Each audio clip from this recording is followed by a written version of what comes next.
Passage वरती आहेत. याच्यामध्ये इन्स्ट्रक्शन पहा, instruction for question numbers This call is 1 now to taking 3. notes.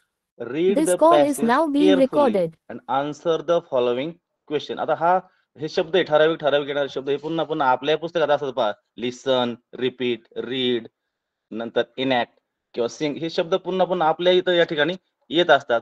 म्हणजे खालील जो काही उतारा दिलाय तो काळजीपूर्वक वाचा आणि त्यावरील प्रश्नांची उत्तरे देण्याचा प्रयत्न करा. जे काही उत्तरं असतील ते आपल्या अगोदर पॅसेज पूर्ण वाचल्याशिवाय आपण उत्तर देऊ शकत नाही. आता त्यासाठी 3री, 4थी, 5वी जर पुस्तकं आपण अभ्यास चांगला झाला असेल त्यातीलच शब्द पुन्हा पुन्हा येतात. तो जर सराव झाला असेल तर तेवढं काही अवघड वाटणार नाही. पण तो जर सराव नसेल तर तरीही थोडा काहीतरी क्लू घेण्याचा, थोड्या शब्दावरून जाण्याचा प्रयत्न आपण करत जावा. त्यानंतर पहिला याच्यामध्ये मी पॅसेज वाचतो पहा. The horse is a common TEM animal after the cow, buffalo and the गोट. It is the most useful animal. A horse is used for riding, in hunting. It draws our carts. It is very faithful. आता हा जो उतारा वाचला, काही शब्द नाही वाचले तर पुन्हा तो उतारा आपण 2 वेळा म्हणजे दुसऱ्यांदा वाचू शकता. एकदा जर नाही समजलं दुसऱ्यांदा तो उतारा वाचून आपण त्यातून काही शब्दांचा पुन्हा अर्थ लावून घेतो. आता याच्यामध्ये हॉर्स म्हणजे काहीतरी प्राण्याविषयी माहिती आली, त्या प्राण्यांचे नावं आलेत आणि एका प्राण्याविषयी माहिती या ठिकाणी दिली. त्यानंतर खालील जर प्रश्नांचा जर आपण त्याच वेळेस जर प्रश्नही वाचले, एका वेळेस नाही कळले तर पुन्हा डबल आपण पुन्हा ते वाचू शकतो. Select the correct option. जो पहिला प्रश्न आलेला आहे, सिलेक्ट द करेक्ट ऑप्शन. त्यामध्ये तो प्रश्न आहे, the horse is a most dash dash animal. 4 पर्याय आहेत. पहिला पर्याय युजलेस, हार्मफुल, केअरलेस आणि युजफुल. आता जर हा जो प्रश्न जो आहे, the horse is most dash dash animal. आता वर जर पाहिलं तर the horse is a common TEM animal. तुम्हाला वाटतं मग तो टेम शब्द खाली आहे, पण तो असा शब्द काही आलेला नाही. पण हा जो सर्व उतारा पाहिला तर तो उत्तरातून असं कळतंय तर त्या हॉर्स म्हणजे घोड्याचे आपल्याला आपल्या दैनंदिन जीवनात, शेतकरी असेल किंवा आणखीन कोणी काही वेगवेगळ्या क्षेत्रामध्ये असतील माणसं, त्यांना काहीतरी उपयोग होतोय. शेतकरी असन किंवा गुराखी असन, कोणी असेल त्याला जो घरी पाळतो त्याला काहीतरी उपयोग आहे. तो टेम ॲनिमल म्हणजेच पेट ॲनिमल आपण म्हणतो त्याला, पाळीव प्राणी. त्याचा काहीतरी उपयोग आहे म्हणून लिहिलंय का the horse is the most dash dash animal. आता जर खालचे पर्याय पाहिले तर पहिला युजलेस. यूज म्हणजे त्याचा उपयोग असणार आणि युजलेस म्हणजे काहीच उपयोग नाही असं होते. हार्मफुल म्हणजे त्याच्यापासून आपल्याला काही धोका होणार आहे का, काही नुकसान होणार आहे का, असंही काही नाही. त्यानंतर दुसरा आहे केअरलेस, म्हणजे तो म्हणजे केअरलेस आहे, त्याची काही काळजी करण्यासारखा प्राणी नाही, की निष्काळजीपणा. आणि 4 नंबरला युजफुल. आता या जर पाहिलं तर तो घोड्यापासून आपल्याला काहीतरी उपयोग आहे म्हणून त्याला आपण पर्याय क्रमांक काय लिहिणार आहेत. पहिल्या प्रश्नाचा the horse is most useful animal. Useful म्हणजेच तो आपल्याला उपयोगी पडणार प्राणी. म्हणजे या ठिकाणी पर्याय क्रमांक 4 उत्तर पत्रिकेवर जाऊन आपण पहिल्या प्रश्नाचा क्रमांक 4 रंगवणे. इथं काही चुका होतात का, ज्यावेळेस आपण प्रश्न पाहिलाय 1चं जे उत्तर आहे ते 4 आहे असं जर ज्यावेळेस म्हणत जातो प्रश्नपत्रिकेवरून उत्तर पत्रिकेकडे जाताना, तर हा एक थोडा सिक्वेन्स ठेवत जावा. 1चं 4 किंवा 2चं 3 किंवा पुढे एकदम गेलं तर 15 वर गेलं तर 15चं उत्तर 1 असं थोडं म्हटल्यामुळे काय होतं आपल्याला लवकर कळतं. पण फक्त उत्तर घेऊन जर गेलो तर खालीवर होण्याचा प्रश्न असतो आणि त्यात आपण बरोबर असून चूक होऊ शकतात. त्यानंतर दुसरा प्रश्न आहे पहा. Choose the animal which is not mention in the given passage. Choose हा शब्द पुन्हा पुन्हा पहा. मागच्या वेळी तुम्हाला मी सांगितलं चूज, करेक्ट, अल्टरनेटिव्ह, फाइंड, त्याचं असे बरेच शब्द आहेत का पुन्हा पुन्हा पुन्हा त्याच शब्दांचा वापर होत असतो. चूज म्हटल्याबरोबर निवडा the animal which is not mention in the given passage. आता इथं नॉट शब्द आलाय पहा. नॉटचा अर्थ नाही. मेन्शन म्हणजे त्याच्यामध्येचा उल्लेख आलेला नाही असा प्राणी कोणता आहे. आता वर जर आपण पाहिलं तर पहा घोड्याविषयीच हा पॅसेज आहे. घोड्याचं नाव आलंय म्हणजे हॉर्स. इथं एक शब्द आहे पहा काऊ, इथं बफेलो आहे, इथं गोट आहे आणि या ठिकाणी हॉर्स आहे. 4 शब्द म्हणजे 4 प्राण्यांचा उल्लेख या पॅसेज मध्ये आलेला आहे. मग इथं त्यांनी विचारलं not mention in the given passage. जो पॅसेज दिलाय त्याच्यामध्ये कोणत्या प्राण्याचा उल्लेख आलेलाच नाहीये. तर पहिला आपण जर पर्याय वाचले काऊ, बुलक, बफेलो आणि गोट. आता वर ज्या प्रमाणे डॅश केली पहा मी, काऊ, बफेलो आणि गोट आहेत. यामध्ये कोणत्या प्राण्याचा उल्लेख आलेला नाहीये? तुम्हाला सहज हा प्रश्न कळून जातो. कारण वर आलेला कोणता नाही. फक्त आता यासाठी काय महत्वाचं आहे, तो प्रश्न कळला पाहिजे. उत्तर कळणार आहे तुम्हाला. तुम्हाला जर आपण मराठीत तुमच्या सरांनी असं तुमच्या पालकांनी सांगितलं, तर ह्या उत्तरात कोणत्या प्राण्याचं नाव आलं नाही रे सांग, तुम्ही सांगणार. पण तो जो प्रश्न काय लिहिलाय तोच जर नाही कळला, तर त्यावेळेस थोडी अडचण येणार आहे. त्यामुळं जास्तीत जास्त प्रश्न जे आहेत ना, प्रश्नामध्ये जे शब्द येतात पुन्हा-पुन्हा, ते थोडं पाहण्याचा प्रयत्न करा. त्याचा अर्थ लक्षात घ्यायचा प्रयत्न करा. ते पाठ मी म्हणत नाही का ते पाठांतरच करावं. चूजचं स्पेलिंग पाठ करा, फाइंडचं, फॉलोविंगचं. हे असे पाठ केले पण तो शब्द लगेच कळतो. फॉलोविंग दिसला का तो खालील शब्द आहे. चूज म्हणतंय का निवडा म्हणतंय. सिलेक्ट म्हणल्यावर पण निवडा म्हणतंय. करेक्ट, इनकरेक्ट, पेअर, मिसमॅच, अनपेअर हे शब्द तेच येतात. त्यांचा फक्त एक पाठ नाही करायचा पण पुन्हा-पुन्हा त्यांच्याकडे एकदा डोळ्याखालून जर घातले, तर तो आपला प्रश्न लगेच कळून चूज म्हणतंय म्हणजे निवडा म्हणलंय लगेच. ॲनिमल व्हिच इस नॉट, नॉटचा अर्थ नाही म्हणजे आणि मेन्शन हा एक नवीन शब्द थोडा आला. तर तो उल्लेख नाही अशा प्राण्याचा काय करा तिथं निवड करा. तर याच्यामध्ये कोणता येईल प्राणी? कोणता येईल? ओके, बरोबर. कोणता? बुलक. या प्राण्याचा उल्लेख काय या ठिकाणी आला नाही म्हणजे ऑप्शन क्रमांक आपला 2 बरोबर आहे. त्यानंतर आपण तिसऱ्या प्रश्नाकडे जाऊया. तिसरा प्रश्न कोणता आहे? The horse is not used for. Not use इथे पुन्हा तोच आला पहा. The horse is not use for. त्याचा वापर होत नाही. Horse is not use for. त्या हॉर्सचा वापर खालील कोणत्या कारणासाठी होत नाही असं विचारले. वापर होतो असं नाही विचारलं. फर्स्ट पर्याय रायडिंग.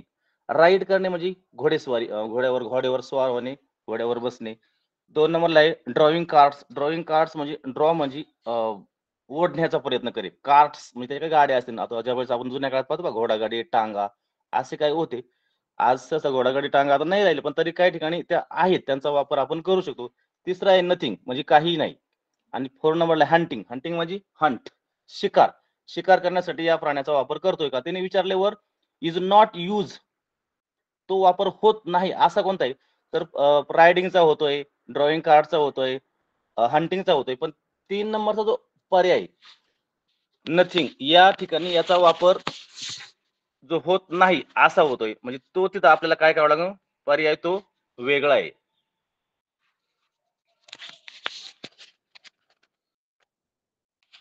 त्यानंतर आपण चौथ्या प्रश्नाकडे जाऊया. आता जो चौथा प्रश्न आहे पहा.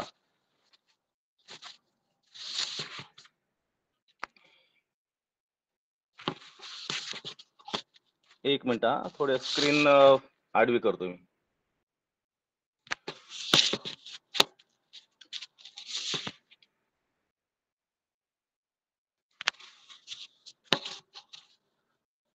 चौथ्या प्रश्नामध्ये आता उत्तराचा संपलेला आहे. उत्तराचा संबंध आता संपलाय. त्यानंतर आता थोडं आपण खाली येतोय. Select the mismatch pair. आता या पेअर पेअर म्हणजे काय? जोड्या आणि मिसमॅच हा शब्द आला पहा. सिलेक्ट शब्द आला पुन्हा. मिसमॅच करा म्हणजे मॅच म्हणजे जुळणे आणि मिसमॅच म्हणजे न जुळणे किंवा न जुळणारी जोडी शोधा. आता हा प्रश्न सोपा आहे. अशा प्रश्न आले तर जास्त वेळ घालण्याची आपल्याला काही गरज पडणार नाहीये. Actor, tractor, cricket, sachet, tower, power, plastic, elastic. या ठिकाणी आपल्याला लगेच कळतंय. पाहिल्या काय समजतंय आपल्याला? तर या ठिकाणी जो काही शब्द येतो त्यामध्ये काय दिसतंय आपल्याला?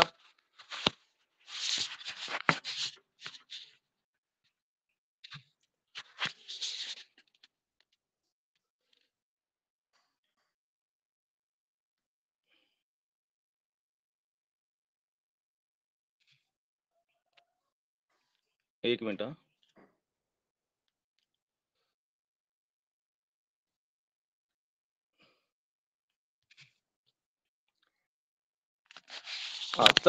जो काही चौथा प्रश्न आहे पहा, त्याच्यामध्ये आपल्याला जोड्या आहेत, त्या जोड्यामध्ये एक जोडी मिसमॅच होते. मिसमॅच म्हणजे काय होतंय?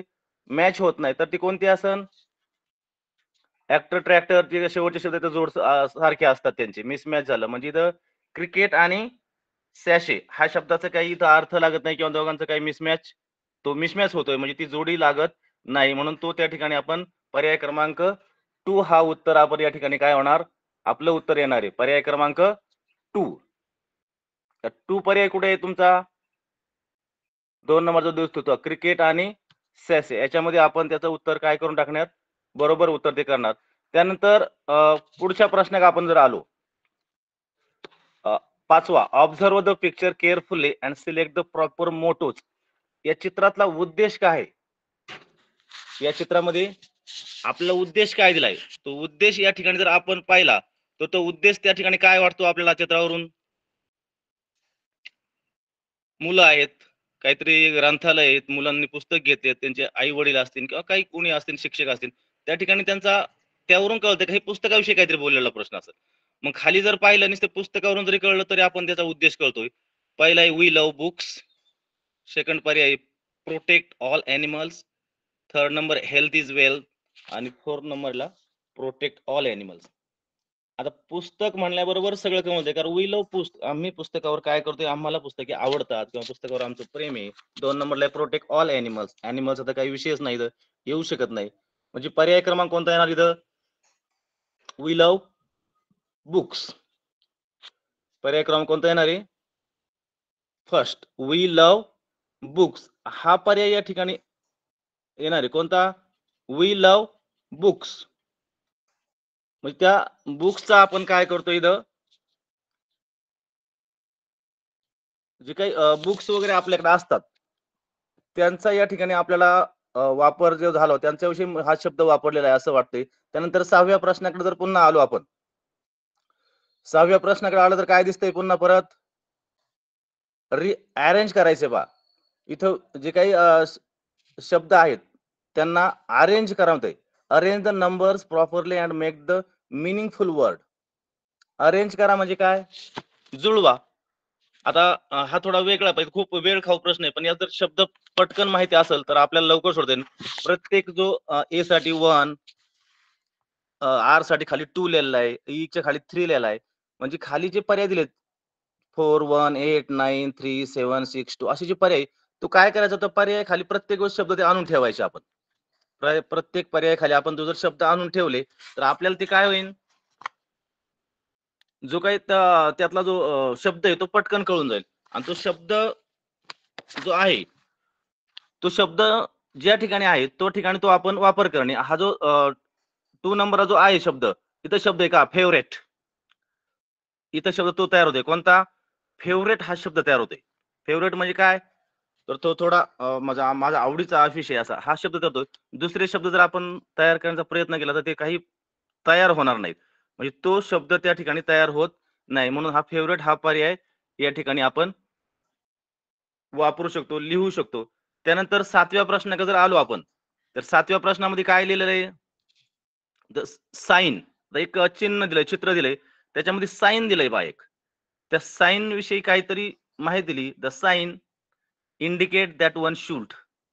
तो साइन काय दाखवतोय, तर या साइन मध्ये जर आपल्याला दिसलं तर आपण त्यापासून काय दिसतंय साइन मध्ये आपल्याला, तर एक वर गेलाय आणि नंतर स्लाइटला थोडा काय झालाय, राईटला, म्हणजे टर्न राईट. या ठिकाणी उत्तर काय येईल आपलं, टर्न राईट हे उत्तर येईल.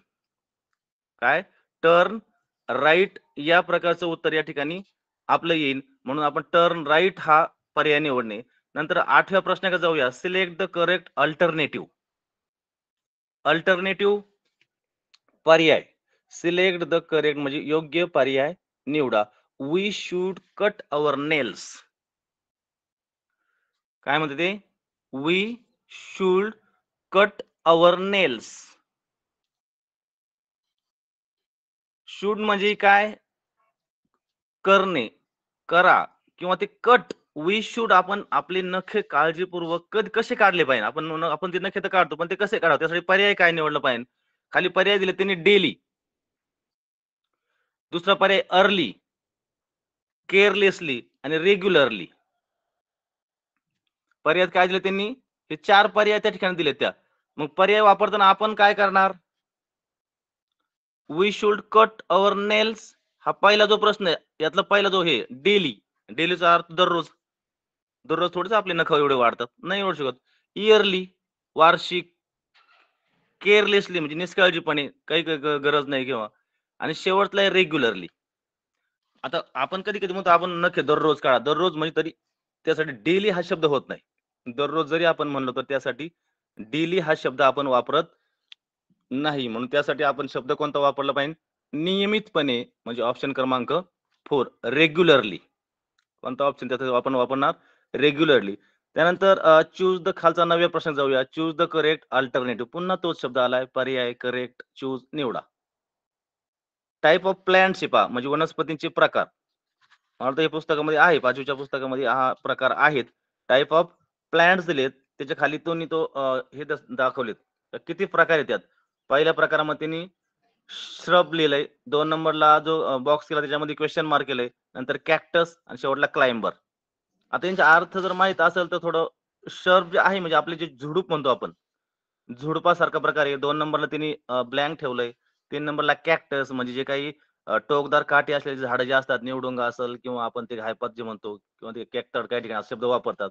आणि शेवटला एक क्लाइंबर म्हणजे त्या वेली वर ज्या चढतात. दुसऱ्या खोडाचा वगैरे आधार घेऊन ते चढतात. मग याच्यामध्ये टाइप ऑफ प्लांट्स आहेत आणि खाली जर पर्याय पाहिले पहा बर्ड, रूट, स्टीम आणि हर्ब.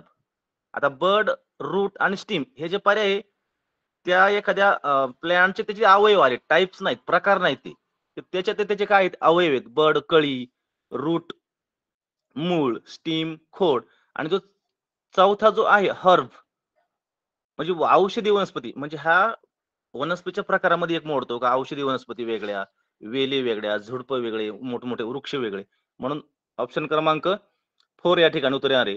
त्यानंतर 10वा प्रश्न आहे पहा. चूज द करेक्ट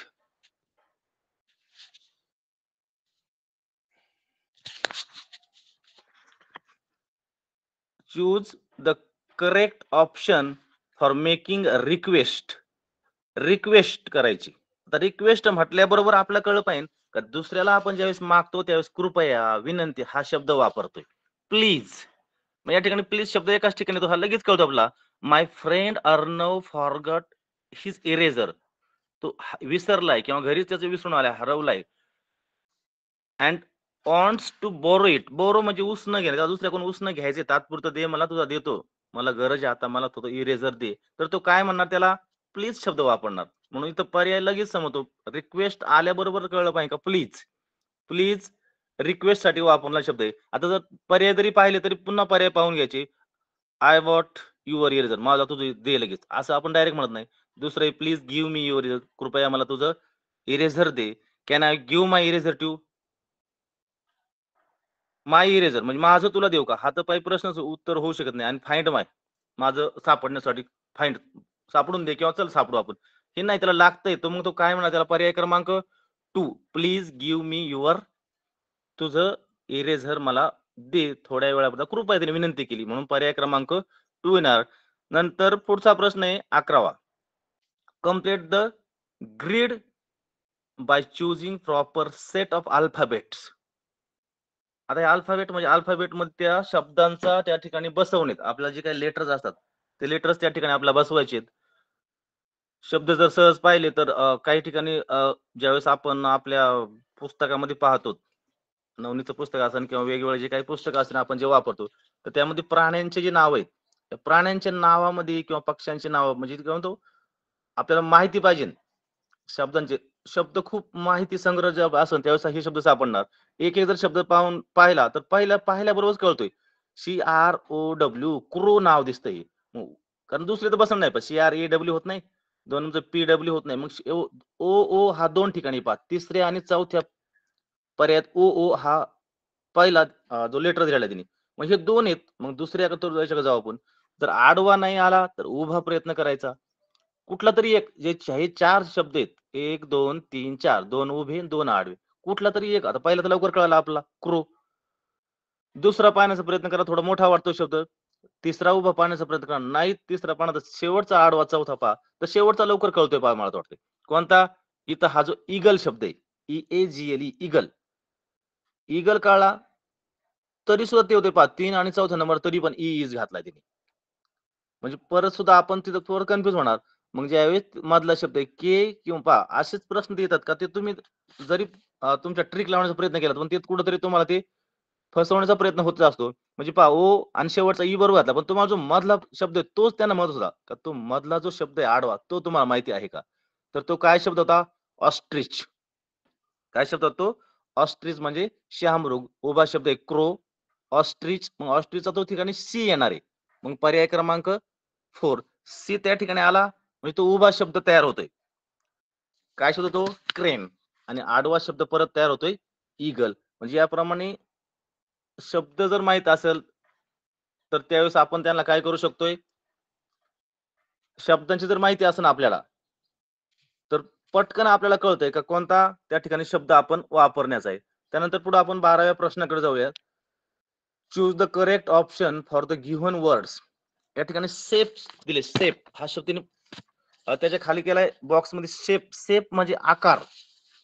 या ठिकाणी कोणता आकारासाठी खालचा शब्द तुम्ही वापरू शकता. हे खाली जे ऑप्शन दिलेत त्या आकारासाठी तुम्ही कोणतं त्यातला पर्याय निवडाल हा ते निघाले. आता आकार आपल्या पुस्तकामध्ये आकारसाठी आले पहा shapes, triangle, rectangle, circle, hearts हे जे काय आकार लाईन किंवा हे जे आकार दिलेले आहेत. आकार कशाचे कोणासारखे कोणाला असतात हा आकार कोणाला आहे. आता आकार जर खाली जर तुम्ही पर्याय जर पाहत गेलेत तर ॲरोमा. ॲरोमाचा अर्थ आता हा इथं काही सुगंधासाठी शब्द वापरतात हा. नंतर रफ, ब्रिक आणि वेपर. रफ म्हणजे खडबडीत, ब्रिक म्हणजे वीट आणि 4 नंबरला वेपर म्हणजे वाफ. आता आकाराचा आणि ब्रिकचा विटेचा काहीतरी संबंध लागतोय. म्हणजे पर्याय क्रमांक कोणता येणार? आकार आणि वीट हा संबंध या ठिकाणी लावण्याचा प्रयत्न ते करतायत. तर या ठिकाणी पर्याय कोणता येणार मग? आकार आणि वीट हा जो त्यांनी जो शब्द म्हणजे विटेचा संबंध लावलाय. म्हणजे आकार जो असतो तो विटाला एक आकार आहे. तो आकार त्या ठिकाणी वीट यासाठी आपण तो वापरू शकतो आणि म्हणून त्या ठिकाणी ब्रिक कोणता येणार उत्तर? ब्रिक हा त्या ठिकाणी आपण लिहू शकतो. म्हणजे ब्रिक म्हणजे वीट. त्यानंतर 13वा प्रश्न आहे. Select the correct punctuation mark that mention in the given sentence. Punctuation mark विचारले पहा आता. पंक्च्युएशन मार्क्स आपल्याला माहिती पाहिजे.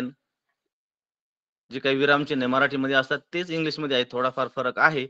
त्याच्या खाली त्यांनी एक वाक्य दिले पहा, वेल डन रहीम आणि रहीमच्या पुढे तो उभा एक दिलाय पहा आणि खाली त्याच्या खाली टिंब दिलाय. ते कोणतं मार्क आहे? मराठी जर आपण विचार केला तर आपल्याला माहिती आहे काही उद्गार चिन्ह आहे.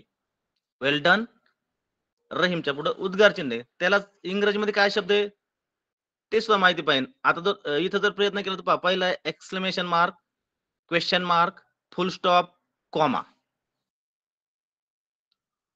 याच्यामध्ये कोणतं येतं मग? क्वेश्चन मार्क नाहीये, कॉमा नाही, फुल स्टॉप नाही. तर तो कोणता येईल? पहिलं आहे. कोणता? एक्सक्लेमेशन मार्क म्हणजे उद्गार चिन्ह आहे. त्यानंतर 14वा प्रश्न पहा. If pigs squeal then wolves. Pig आता हे कोणतं आहे पहा sound. Sound birds and animal जे साऊंड्स काढतात त्यांना एक विशिष्ट नावं दिलेली आहेत. त्या नावांचं जे काही चार्ट आपल्या पुस्तकामध्ये आहेत त्याचा वापर त्यांचं थोडं पाठांतर करणं या ठिकाणी गरजेचं आहे. पिग्सचा साऊंड स्क्वेल असा त्याचा जो आवाज आहे त्याला नाव दिलंय स्क्वेल. इंग्रजीमध्ये त्याचे नावं तसे दिलेले आहेत. आपण सुद्धा आपले जसे म्हणजे प्राण्यांचे वगैरे नाव असतात ना ध्वनिदर्शक शब्द तोच पण इथे शब्द वेगळे असतात ते. Then Wolves. वुल्व्स हा आता हे प्लुरल लिहिलंय. Wolf, Wolves. लांडगा, लांडगे लिहिले हा शब्द लिहिला. आता कधी-कधी आपण पुस्तकात जर पाहिलं ना तर वुल्फ शब्द आहे पहा. तर आपण तिथे वुल्व्स कुठून आलं? मग ते नाही आपलं असं वाटतंय का? नाही तर अनेक क्वेश्चन लिहून ठेवले त्यांनी. आता खालचे जे शब्द वाटले पहा, हाऊल, ग्रूल, स्क्वॅक आणि क्रॉक. आता या शब्दामध्ये जर काही पाठांतराची गरज आहे पाहिजे. आता हाऊल हा शब्द फॉक्स आणि जे काही वुल्व्स आहेत किंवा वुल्फ यांच्या आवाजासाठी वापरतात ते काही म्हणजे कुई, कुई, कुई, कुई असा जे आवाज करतात त्या आवाजासाठी हा हा शब्द वापरला. कोणता? हाऊल. त्याने म्हटलंय ग्रोल. हा बिअरसाठी बिअर गुरगुरणे करताना जो आवाज करतो त्याला नंतर स्क्वॅक आहे आता काहीच नाही हा शब्दच नाहीये किंचाळणे हा अर्थ होतो आणि शेवटचा आहे क्रॉक म्हणजे काहीतरी कर्कश आवाजात करणे तर त्या वुल्फ म्हणजे लांडगे लांडग्यांचा जो आवाज आहे त्याचा साऊंड्स आहे तर त्याला कोणता शब्द आहे हाऊल HOWL हाऊल म्हणजे त्यांचा तो आवाज आहे कुई कुई कुई कुई आवाज करत चालतात तर तो फॉक्ससाठी वापरतात वुल्फसाठी वापरतात. पण आता कधी-कधी फॉक्स काही पुस्तक आहे पण वुल्फ दिलेलंच नाही. पण दोन्हींसाठी तो शब्द वापरला जातो. त्यानंतर 15वा क्वेश्चन्स आहे पहा. Observe the pictures and choose the correct expression. Expression आता ते दोन मुलं आले, त्या मुलांनी काहीतरी कपट हातात घेतलं आणि त्या आजीला सप्रेम भेट देतात. मग आजीचे एक्सप्रेशन काय असेल तिथं? आजीचे एक्सप्रेशन म्हणजे तो आपण यासाठी हे जे शब्द वापरतो ना, एक्सक्लेमेशन मार्क जे वर वापरला आपण उद्गार, तो काय तिने शब्द वापरावा त्यावेळेस. तर तो उद्गार सगळ्याला दिलाय पहा त्यांनी. उद्गार चिन्ह दिलंय. पण उद्गार संबंध म्हणून इथे संबंध म्हणून नाही येत आता उद्गार. पण तिने काय तिची काय अपेक्षा असेल किंवा तिने काय बोलावं आता? ती काय पहिला म्हणलेली हाऊ सॅड. How sad? वा किती दुःख झालं. दुःख थोडं झालं. त्यांच्या चेहऱ्यावर एक्सप्रेशन पाहिलं तर खूप आनंदी असल्यासारखे वाटतात ते. आणि त्या मुलाने काहीतरी तिला सप्रेम भेट म्हणा किंवा ती वस्तू बनवली असेल ती तिला दाखवतोय तो. तर मग तिला तो आजीला आनंद होणार आहे. दुःख तर होऊ शकत नाही. 2 नंबरला आहे व्हॉट अ सरप्राईज. काय आश्चर्य. 3 नंबरचे हाऊ मिझरेबल. मिझरेबल म्हणजे किती दयनीय. अरे किती रे वाईट तू असं असं वाईट केलंस काम असं. दयनीय अवस्था आणि शेवटला व्हॉट अ पिटी. आता कधी-कधी इथं मुलं चुकू शकतात. पिटी आणि प्रिटी हा शब्द 2 वेगळे. हे पिटी आहे. प्रिटी तो सुंदर वगैरेसाठी वापरतो. हा पिटी शब्द आला. याचा अर्थ सुद्धा वाईटच होतोय. किती वाईट. मग आता इथं वाईट, वाईट पहिलं दुःख आहे, दुसऱ्यात आश्चर्य आहे, तिसऱ्यात दयनीय शब्द वापरलाय, चौथ्यात वाईट वापरलाय. मग इथं ती आजी काय म्हणते? आश्चर्य झालंय आजीला. मग ती काय म्हणणार? व्हॉट अ सरप्राईज म्हणजे जो सेकंड पर्याय आहे, तो आपल्या या ठिकाणी बरोबर असणार आहे. म्हणून आपण सेकंड पर्याय रंगवणे. त्यानंतर 16वा प्रश्न आहे, fill the blanks by using the correct article. Article उपपद. इंग्रजीमध्ये उपपद वापरतो आपण त्या शब्दापूर्वी नामाच्या अगोदर ए अँड द असे जे काही उपपद वापरतो. मागच्या वेळेसही आलतं. त्यावेळेसही आपण बोललो होतो का ए, ई, आय, ओ, यू हे जे व्हॉवेल्स आहेत, स्वर याची जर सुरुवात झालेला शब्द पुढे असेल तर त्याच्या अगोदर आपण काय वापरतो? अॅन हा शब्द वापरतो. कशाने? ए, ई, आय, ओ, यू. तुम्ही म्हणता सर आता मग इथं यूने तर सुरुवात झालेली. पण त्यालाही थोडे अपवाद काय आहे, तर सुरुवात होणारं असं नाही, तर त्या ध्वनीचा अर्थ मग यूचा जो ध्वनी आहे, तो यू सारखा नाही झाला पाहिजे.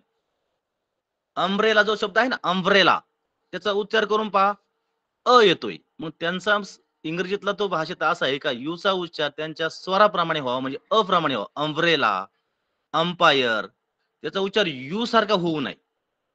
मग इथं जर विचार केला तर cow is dash dash useful animal.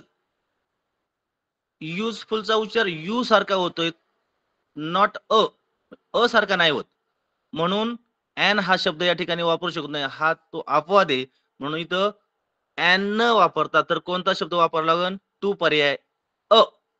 A useful animal. And शब्द वापरू शकत नाही. कारण जरी ए, ई, आय, ओ, यू या स्वराने जरी तो पुढचा शब्द तो जे काही उपपदाच्या नंतरचा जो शब्द सुरू झालाय, तरी त्याचा उच्चार व्हॉवेल सारखा, ध्वनी सारखा होत नाही. तर तो व्यंजनासारखा होतोय, कॉन्सोनंट सारखा होतोय. म्हणून तो आपण त्या ठिकाणी वापरायचा नाही. कारण तो उच्चार यू, झाला पाहिजे. जसे आपण दुसरे शब्द पाहिले बघा, अम्ब्रेला, अंपायर हे काही जे शब्द आहेत, तसा उच्चार सारखा होत नाही. म्हणून तो अॅन न वापरता ए वापरायचा. त्यानंतर 17व्या प्रश्नाकडे जाऊ. Select the correct option. Vedant and his team won the football match the friends said. वेदांत नाव आहे बघा अँड हिज टीम. टीम म्हणजे काय? जी काही त्याची खेळाची टीम असेल ती काय झालेली आहे? ओन विनचा past won the football match. Match जिंकलेत ते मुलं. तर त्यासाठी जे काही फ्रेंड्स असतील, त्या वेदांचे जे काही फ्रेंड्स असतात, तर त्यासाठी त्यांनी काय करावं? त्यासाठी त्यांनी त्यांना जो काय म्हणतो आपण कोणता शुभेच्छापर संदेश काय द्यावा? तर त्या ठिकाणी त्यांना काय बोलावं लागेल? तर पर्याय जर पाहिले तर पहिला आहे काँग्रॅच्युलेशन्स. दुसरा आहे best of luck, happy birthday आणि गुड बाय. टीम जिंकून आलेली आहे. मित्र त्यांना भेटायला आलेत. तर त्याला आपण त्यांचं अभिनंदनच करूया. आता बेस्ट ऑफ पहिला पर्याय पहा काँग्रॅच्युलेशन त्याचा अर्थ होतो अभिनंदन. दुसऱ्याचा आहे best of luck. Best of luck आपण कधी देतो? तो त्या कामासाठी निघलाय, खेळासाठी निघलाय, परीक्षेसाठी निघलाय, जाण्यासाठी निघलाय, तर त्याला तो देऊ शकतो. तिसरा आहे हॅपी बर्थडे. बर्थडेचा संबंधच नाही. मॅच चालू आहे त्यामुळं. आणि चौथा आहे गुड बाय. म्हणजे ते जिंकून आले त्यांना म्हणायचं गुड बाय. गुड बाय नाही कोणाला तरी आपण निरोप देतो. त्यावेळेस हा गुड बाय हा शब्द वापरतो. मग यासाठी या ठिकाणी कोणता पर्याय आपल्याला योग्य वापरावा लागेल? पर्याय क्रमांक 1 कोणता? कॉंग्रॅच्युलेशन्स. या ठिकाणी काहीतरी मला अडचण येते बघा, ते मी ज्यावेळेस ते सिलेक्ट करतोय पुन्हा त्या ठिकाणी येते. त्यामुळं फक्त लक्ष द्या, मी पर्याय सांगतोय तो कोणता आहे पहा. 17व्याचा पर्याय 1 येतोय, कॉंग्रॅच्युलेशन्स. कॉंग्रॅच्युलेशनचा अर्थ काय होणार या ठिकाणी? कॉंग्रॅच्युलेशन्स. कॉंग्रॅच्युलेशन्स म्हणजे अभिनंदन. म्हणजे त्या ठिकाणी त्यांनी काय केलंय? अभिनंदन करतोय. कोणाचं अभिनंदन केलंय? ती काय वेदांत आणि त्याची ती टीम जिंकलेली, तिचं ते अभिनंदन त्या ठिकाणी तो करतोय. त्यानंतर पुढे पहा, चूज द करेक्ट. आलेलं आहे, choose the correct sentence showing correct position.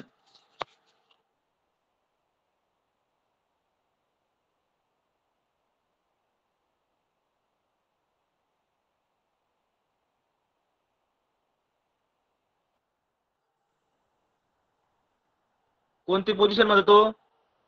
ऑर्डरची पोझिशन. म्हणजे त्या जे काय हे जे वाक्य आहे, ज्यावेळेस स्वल्पविराम होतो त्यावेळेस दोन वाक्यांचा वाक्यखंड जोडले होते. इथं खंड न जोडता शब्द जोडलेत पहा. I order potato, sugar, eggs and coffee. हेच शब्द पुन्हा पुन्हा. पण तो स्वल्पविराम कुठं द्यावे? आपण जर मराठी सुद्धा शब्द पाहिले पहा, एकाच जातीचे, एकाच गटातले ज्यावेळेस शब्द येतात त्या शब्दानंतर प्रत्येक वेळेस आपला कॉमा द्यावा लागतो. त्याने तोच विचारलाय, कॉमाचं पोझिशन नेमकं कुठे आहे? कोणत्या ठिकाणी बरोबर आहे? कोणत्या वाक्यात बरोबर आहे?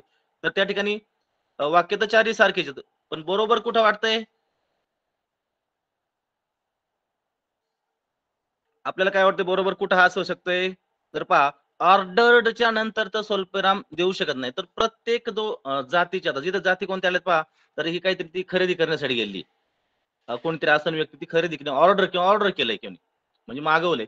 तर पहिला जो पहा, पोटॅटोज, शुगर, एग्स अँड. आता अँड आहे म्हणून तो स्वल्पविराम कॉमा द्यायची गरज नाहीये. मग अँड पण नकोय. मग इथं कुठे येतं पहा, पर्याय क्रमांक 3. आता याच्यामध्ये काय येतं पहा, I order potatoes, comma, sugar, comma, eggs and coffee. Eggs and कॉफीच्या मध्ये अँड आलाय म्हणून त्याला पर्याय स्वल्पविराम द्यायची गरजच नाहीये. म्हणून पहिला आणि जो चौथा आहे हा तर होऊच शकत नाही बघा. राहिला दुसरा आणि तिसरा. पण मग दुसऱ्यामध्ये बी काय केलं पहा, ऑर्डर जवळ इथं स्वल्पविराम देऊन ठेवलाय. म्हणजे तो चूक आहे. ऑर्डर नंतर स्वल्पविराम थोडा असतोय. ते ज्यावेळेस शब्द वेगळे आहेत त्याच्यानंतर तो स्वल्पविराम, म्हणजे पर्याय क्रमांक कोणता येणार या ठिकाणी आपला? 3 पर्याय क्रमांक बरोबर येणार आहे. त्यानंतर पुढच्या प्रश्नाकडे जाऊया. Select the correct option. Select the correct option. योग्य ऑप्शन निवडा. म्हणजे तुमचा जो पर्याय आहे तो योग्य पर्याय या ठिकाणी तुम्ही निवडा. आता जर मध्यभागी त्या गोलात जर पाहिलं तर एक आकृती दिसते. त्यामध्ये काय ती वस्तू समजणार तुम्हाला. कमी म्हणतात काय नेमकं पेन आहे का पेन्सिल आहे, काही नाही. पण शब्द वाचण्याचा प्रयत्न करा. निडल. निडलचा अर्थ होतोय सुई. त्याच्यामध्ये दाखवलंय की निडल म्हणजे काय आहे? सुई जे वगैरे आपण वापरतो ना आपल्या शिवण कामासाठी. आणि मग हे साईडनं जे शब्द दाखवले ते त्याचे हे सुईसाठी वापरणं किंवा सुई जे काही उद्योग काम करते ती कायसाठी आपण वापरतो. तर इथं पहिला जो शब्द आहे पहा, स्ट्रिंग. स्ट्रिंग म्हणजे काय? दोरा किंवा जी त्यातून दुसरी काही दोरी घालतो. सुई म्हणजे निडल म्हणजे दोन ठिकाणी आपण कधी दाबण म्हणून वापरतो मोठमोठे पोते वगैरे शिवण्यासाठी. त्या दोन्हींचा अर्थ इथं एकच असा शकतो. स्ट्रिंगचा अर्थ तसा जर पाहिला तर दोरी सुतळी हा धावतो. पण इथं दोरा किंवा आपण काहीतरी त्या ओवण्यासाठी शिवण्यासाठी जे काही मागून धागा वापरतो त्याचा अर्थ इथं स्ट्रिंग होतोय. त्यानंतर इथं हे सीव म्हणजे शिवणे. सीवचा अर्थ काय होतोय? शिवणे. आणि इथं हेम आहे. हेमचा अर्थ काय होतो? मुरड घालणे किंवा दुमडणे. म्हणजे दोन ज्यावेळेस एखादा तुम्ही टेलर काम करताना जे पाहिले असतील ना, त्या घरी असताना कोणाच्या आई असेल किंवा कुठं घरी किंवा बाहेर बसताना आपण कुठे पाहतो दुमडून शिवणे. म्हणजे जे कड जे आपली उसवत चालते ना तिला अशी एक आपण घडी घालतो, तिला मुरड घालणे किंवा दुमडून शिवणे असा हा शब्द हेमचा अर्थ. म्हणजे सुई जी काही काम करते किंवा सुईपासून आपण जे काही कार्य करून घेतो त्यासाठी आलेले साईडचे जे रिलेटेड वर्ड आहेत. हा प्रश्न मध्ये कशामध्ये येतोय? रिलेटेड वर्ड मध्ये. मग आता खालचे पाव सुईला रिलेटेड काही होतंय का? हा टॉस आहे पहिला. टॉस म्हणजे काय? टॉस कुठं होतो? खेळामध्ये होतोय. नाणे फेक जिंकणे, टॉस केला तो हा होणारच नाही. स्पिल आहे दुसरा शब्द. स्पिलचा अर्थ होतोय गळती लागणे किंवा उतू जाणे. आता उतू जाणे, सुईचा आणि उतू जाण्याचा काही संबंध नाहीये. ब्लिंक. ब्लिंक म्हणजे लुकलुकणे किंवा मिचकावणे, डोळे मिचकावणे असाही अर्थ या ब्लिंकचा होतो. म्हणजे याचाही अर्थ लागत नाही. हे तीन जर नसेल तर चौथा आहेच आहे. पण त्याचा अर्थ जर पाहिला आपण तर स्टिच करणे. स्टिच करणे म्हणजे टाके टाकणे. काय करणे? टाके टाकणे. जसं आपण कधी कधी फाटलेला एखादा असं त्याला रफ जसा मारतो ना, असं एका जागेवर बऱ्याच वेळा टाके टाके टाकत राहतो. एक टाका किंवा शिलाईतला एक तो शब्द येतो स्टिच करा. स्टिच करा म्हणजे काय करा तिथं टाके टाका. म्हणजे हा ऑप्शन क्रमांक 4 या ठिकाणी आपला काय आहे? बरोबर आहे. त्यानंतर आपण 20वा प्रश्न पहा. Solve the riddle. कोड सोडवायचा. आता हे कोड सहज सोपेच असतात. जास्त काय अवघड याच्यामध्ये येत नाही. साधे साधे वाक्य तेवढे वाचता आले. छोटे छोटे वाक्य आहेत. 3-3, 4-4 शब्दांचे वाक्य. It has 3 blades. काय आहेत? 3 ब्लेड आहेत त्याला. दे गो राउंड अँड राउंड आणि ते कसे फिरतात? राउंड अँड राउंड फिरतात. It gives cool air. गार हवा आपल्यापर्यंत त्याच्यामुळे येते. आणि व्हॉट इज इट? तर तो काय आहे? तर ते काय आहे? आता हा शब्द सहजही कोणालाही कळणार आहे. आता हा प्रश्न एकदम सोप्यामध्ये आहे. म्हणजे जे काही आपण म्हणतो ना काही कठीण प्रश्न, काही अवघड. एकदम अवघड नाही तर सोप्यामधला हा प्रश्न आहे. Fan, lamp, refrigerator and oven. आता हा प्रश्न म्हणजे पुढच्या पर्यायापर्यंत न जाण्यासारखाच आहे. 3 ब्लेड्स आहेत त्याला, तो राउंड फिरतोय, आपल्याला गार हवा देतोय. तर तो कोण असणार आहे? अ फॅन. म्हणजे जे काही पर्याय ते पाहण्याची सुद्धा गरज नाही. इतकं सोपं आहे. तरी पाहिले आपण तर लॅम्प दिवा होतोय. रेफ्रिजरेटर फ्रीजचा हवेचा गार हवा येते पण तो फिरतोय थोडा. आणि लॅम्पचा तर काही संबंध येणार नाही. लॅम्पला ब्लेड नाहीत, काय नाही. तो राउंड राउंड आहे, पण तो काही राउंड गोल-गोल नाही फिरत तो. आणि शेवटला आहे ओव्हन. ओव्हनचाही तर संबंध येणार नाही. कारण तो काही पदार्थ गरम करण्यासाठी आपल्या काही घरांमध्ये वापरतो. म्हणजे हे पुढचे पर्याय जरी येत नाही, तरी आता पाहून घेण्याचं काम आहे थोडं. कारण कधी-कधी थोडं आपल्याला कन्फ्यूज करण्यासाठी काही असे शब्द ते वापरतात. पण इथं 3 blade, round and round, cool air या शब्दावरून आपला फॅन हा शब्द सुचतोय म्हणून पर्याय क्रमांक 1. त्यानंतर खाली एक आजोबा दाखवलेत आणि प्रश्न दिले पहा. Select the correct speech for the given picture. हे आजोबा काय म्हणत असणार आहे? त्यांचं स्पीच, करेक्ट स्पीच काय असावं त्यांचं? का त्यांनी कानाला मागून हात लावलाय? म्हणजे त्यांना पुढून काहीतरी जे काही ऐकू येतंय ते त्यांना बरोबर येत नसेल किंवा ते लक्ष देऊन ऐकत असतील. हे जर पर्याय वाचत पहा. व्हॉट्स रॉंग? याचा अर्थ व्हॉट्स रॉंग? काय झालं? काय झालं अशी प्रतिक्रिया येत नाही. तर पुढं समोर आपण हात करू शकतो आपण. काय झालं? असा हात असा कानाच्या मागे तो पुढे येईल. I don't know. मला माहित नाही. म्हणजे हा होत नाही. दुसऱ्यामध्ये आय डोंट नो मला माहित नाही. मला माहित नाही म्हटलं असं कानाच्या मागे हात लावायची गरज नाही. नंतर आय कांट हिअर यू. मला तुझे जे काही बोलतोय ते ऐकू येत नाही. आणि शेवटचं आय डोंट लाइक इट. मला ते आवडत नाही. आता आवडत नाही म्हणलं हे येत नाही. पण तो म्हणतोय त्याचा अर्थ याचा कानामागे हात लावला याचा अर्थ त्याला काहीतरी पुढचा जो माणूस आहे, त्याच्यासोबती कोणी मित्र असेल त्याचं त्याला ऐकू येत नाही. मग तो काय म्हणणार, मला तुझं आय कांट हा शब्द वापरलाय पहा. हे कांट म्हणजे काय आहे? कॅनॉटचं मागच्या वेळेस जे आलतं ना आपण कॉन्ट्रॅक्ट फॉर्ममध्ये आलतो पहा. याचा ह्यावेळी इथं आलाय तो. कांट म्हणजे जोर देऊन बोललोय. त्याला तो प्रेशर दिला तिने. कांट येतच नाही रे मला तुझं काहीच ऐकू येत नाही. म्हणून हा पर्याय कोणता आहे? पर्याय क्रमांक 3 आय कांट हिअर यू. मला तुझं ऐकू येत नाही. तू काय जे बोलतो ते मला काही कळत नाही. म्हणून पर्याय क्रमांक आपण त्या ठिकाणी 3 पर्याय बरोबर करणे. नंतर 22वा प्रश्न आहे. Select the suitable phrase for the given sentence. एक फ्रेज निवडा. म्हणजे वाक्यांश किंवा वाक्प्रचार त्यासाठी आपण घाला. Dash dash there live a king. आपण जर खूप आपल्या पुस्तकामध्ये बऱ्याच बघा गोष्टी येतात. जुन्या गोष्टी जर वापरलो ना, तर त्यावेळेस हा शब्द वापरतात. खूप खूप वर्षापूर्वी एक असा राजा होता काय. खूप खूप म्हणल्यावर तिथे शब्द आहे पहा 4 पर्याय पहा. लाँग लाँग एगो. 2 नंबरला many years from now. Day after tomorrow. Just now. आता हा तुम्ही जर गोष्टी जर वाचल्या ना खूप बऱ्याच वेळा प्रत्येक गोष्टीच्या अगोदर हा प्रश्नच पहा. जुन्या काळात ज्यावेळेस गोष्टी अशा असतात, तर त्यावेळेस इंग्रजीमध्ये हा शब्द वापरतात. मराठीमध्ये फार फार वर्षापूर्वीची गोष्ट होती. तसं इथंही बी इंग्रजीमध्ये शब्द वापरतात. लाँग लाँग एगो म्हणजे पर्याय क्रमांक कोणता इथे इथं बरोबर येणार आहे? पर्याय क्रमांक 1 लाँग लाँग एगो. आता दुसरे जर पर्याय पाहिले मेनी इयर्स फ्रॉम नाऊ म्हणजे आत्तापासून खूप वर्षापूर्वी. असं कधी बोलतो पण हे शब्द वापरत नाहीत असे. आपण म्हणू शकतो आत्तापासून खूप वर्षापूर्वीची गोष्ट आहे. पण गोष्टीमध्ये शक्यतो हा शब्द वापरतात. कोणता? लाँग लाँग एगो. आणि तिसरा आणि चौथा पर्याय येऊ शकत नाही. ते म्हणतात डे आफ्टर टुमॉरो. नाही. जस्ट नाऊ तो पण पर्याय होत नाही. म्हणजे ते पर्याय तर येणारच नाही. हे सहज आपल्याला कळणारी गोष्ट आहे. पण एक गोष्टी जर वाचल्या तर. त्यानंतर पुढच्या प्रश्नात जाऊ. 23व्या choose the correct punctuation mark for the given sentence. पहा मागच्या बी मला वाटतं 17च्या प्रश्नपत्रिकेत सुद्धा 2 पंक्च्युएशन मार्क आलते. या ठिकाणी डबल आलेत. कॉमा एक आलता पहा वर आणि आता पुन्हा एक इथे एक आलाय. या ठिकाणी पुन्हा एक वाक्य दिलंय. Are you ready? ह्या वाक्याचा अर्थ परत पहा. याला आपण व्हर्बल क्वेश्चन्स म्हणतो पहा. समजा इट इज मँगो, पण जर उलट जर बोललो तो जर व्हर्बलचं पुढे अगोदर घेतलं पाहिजे, सहाय्यकारी क्रियापद असते पुढे जर घेतलं इज इट, तसंच आहे आर यू. समजा यू आर रेडी जर म्हणलं असतं यू आर रेडी, तू तयार आहे का, तू तयार आहे का, असं शब्द होतो. पण आर यू रेडी जोर दिलाय, त्यामुळे हा काय होणार, आर यू रेडी. याला काय म्हणतो आपण, हे क्वेश्चन्स जो बदलतो त्यावेळेस हा प्रश्नार्थी शब्द झाला, प्रश्नार्थी वाक्य तयार झालं. मग याच्यासाठी काय पाहिजे, फुल stop, question mark, comma, apostrophe. या ठिकाणी यासाठी काय पाहिजे आपल्याला, तर क्वेश्चन मार्क्स.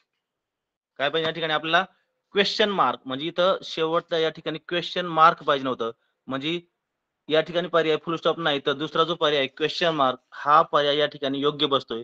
त्यानंतर 24वा प्रश्न आहे, fill in the blanks with the correct option. योग्य पर्याय या ठिकाणी निवडा. पुन्हा तेच आले पर्याय बऱ्याच ठिकाणी, म्हणजे हे प्रश्न तेच येत राहतो बा. प्रश्नाचा जो प्रकार आहे टाईपचे ते पुन्हा पुन्हा येत राहतात. वाक्य वाचतो पहा, I wash my hands dash dash and dash dash eating. Wash शब्द कळतो का तुम्हाला, वॉश म्हणजे काहीतरी धुणे विचारले, हँड्स धुवायचे, कधी धुवावे हात आपण, आता आपण म्हणतो काय, वॉश, इटिंग आणि शेवटला विचारलं इटिंग. जेवण्यासाठी आपण हात धुण्याची जी काय आहे ती कधी धुवावे, कसे करावेत. आता पण ज्यावेळेस आपण पहिला पर्याय होतो पहा, नियर अँड क्लोज, म्हणजे जवळ आणि दूर, काहीच होणार नाही, जवळ दूरचा काय संबंध. अप डाऊन म्हणजे वर खाली, आय वॉश माय हँड वर म्हणजे वर खाली, हा काही शब्द होणार नाही, दुसरा पर्याय येत नाही. ओव्हर अँड अंडर म्हणजे वर आणि डायरेक्ट खाली, हा सुद्धा पर्याय नाही. म्हणजे काही पर्याय जरी वाचले तर 3 पर्याय कट होत चाललेत. कधी कधी असं पर्याय करून जर गेलं तरी आपण उत्तर सांगतो हे तर होतच नाही, मग हा होणारच आहे. कोणता, बिफोर अँड आफ्टर म्हणजे काय, जेवणापूर्वी. बिफोरचा अर्थ पूर्वी आणि आफ्टरचा अर्थ नंतर. जेवणाच्या पूर्वी सुद्धा आपण हात धुतो आणि जेवल्यानंतर सुद्धा आपण हात धुतोय. म्हणजे आपण हात कसे धुवावेत, आय वॉश माय हँड्स, मी माझे हात जेवणापूर्वी आणि जेवणानंतर धुतो. तर जेवणा अगोदर धुवायला लागणार कारण जेवण्यासाठी, आणि जेवण झाल्यावर तसं थोडं आपण हात उठणार आहेत नाही, म्हणजे जेवणानंतर सुद्धा आपण हात धुतो, म्हणजे बिफोर अँड आफ्टर. त्यानंतर शेवटचा प्रश्न आहे, ह्या ज्या जो भाग आहे विभाग यातला इंग्रजी जो आहे त्यातला हा शेवटचा प्रश्न 25वा. सिलेक्ट द प्रॉपर अल्टरनेटिव्ह, योग्य पर्याय. पुन्हा एक आले, पुन्हा अल्टरनेटिव्ह म्हणजे तेच अल्टरनेटिव्ह ऑप्शन, म्हणजे पुन्हा तोच ऑप्शन अल्टरनेटिव्ह एकच शब्द आहे, पर्याय निवडा. I brush my teeth dash dash a day. I brush my teeth, brush म्हणजे दात घासणे, माय टीथ, टीथ दात, टूथ टीथ, जर प्लुरल केलंय म्हणजे मी माझे दात घासतो दर दिवस, म्हणजे आता कसा प्रकार काय डे अ डे, या दिवसात मी माझे दात कसे घासावेत, काय करावा. त्याने तिथं पर्याय दिले पा टू. पहिला पर्याय टू, ट्वाईस, टू आणि फर्स्ट. दात कसे घासतो आपण, टू टू म्हणजे काय, नुसतं त्याचा अर्थ दोन, दोन थोडे दात दोन दोन घासणारे, याचा अर्थ दोन होतोय. दुसऱ्याचा ट्वाईस, ट्वाईस म्हणजे दोनदा. तीनचा आहे टू सुद्धा, आणि फोर पर्याय फर्स्ट म्हणजे पहिल्यांदा. I brush my teeth a day, काही वाटत पहिल्यांदा आपण दात घासून उठलं होतं, मग फोर पर्याय लिहावं का, असं नाही.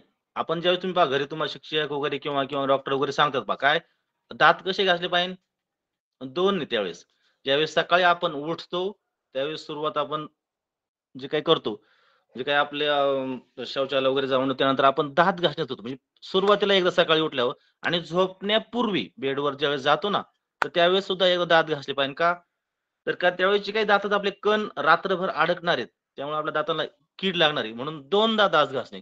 मग दोनदा हा पर्याय कुठे येतोय, या ठिकाणी येतोय काय, I brush my teeth twice a day. दिवसातून मी काय करतोय, दोनदा दात घासतोय, हा पर्याय या ठिकाणी योग्य होतोय. या ठिकाणी मला जो काही विषय दिलता त्या विषयातला हा जो काही भाग होता त्या ठिकाणी संपलेला आहे. यानंतर